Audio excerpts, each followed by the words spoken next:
आज्ञा भारत स्वाधीनता पाइबार 70 वर्ष तो जा सारा 75 वर्ष जा सारा आम शताब्दी आड़ को अग्रसर होचे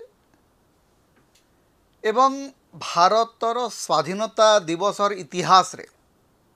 नरेंद्र मोदी होचंदी द्वितीय प्रधानमंत्री जी क्रमागत भाव 12 थर लाल किल्ला रे ठिया होकर जातीय उद्देश्य उद्बोधन देइचंती।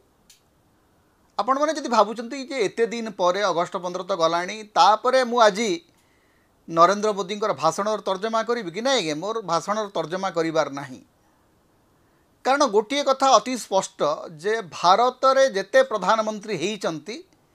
सेमाने तांकर वक्तव्य रे सबु बेले सुचिता शालीनता एवं स्पष्टता ए तीनटा कथा ऊपर गुरुत्व देकर आसंती कारण जेते बेले भी जेकोसी प्रधानमंत्री पंडित जवाहरलाल नेहरू आरंभ करी डॉक्टर मनमोहन सिंह पर्यंत आपण देखो सबू प्रधानमंत्री ता भितर भारतीय जनता पार्टी अटल बिहारी वाजपेयी अच्छा जनता पार्टीर मोरारजी देसाई अच्छा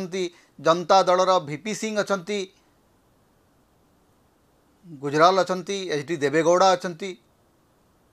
एम समस्ते कांग्रेस नुहति किंतु समस्ते निजर भाषण रे गोटे सुचिता स्पष्टवादिता सत्यता उपरे गुरुत्व दे आछंती किंतु 12 वर्ष धरी नरेंद्र मोदी मु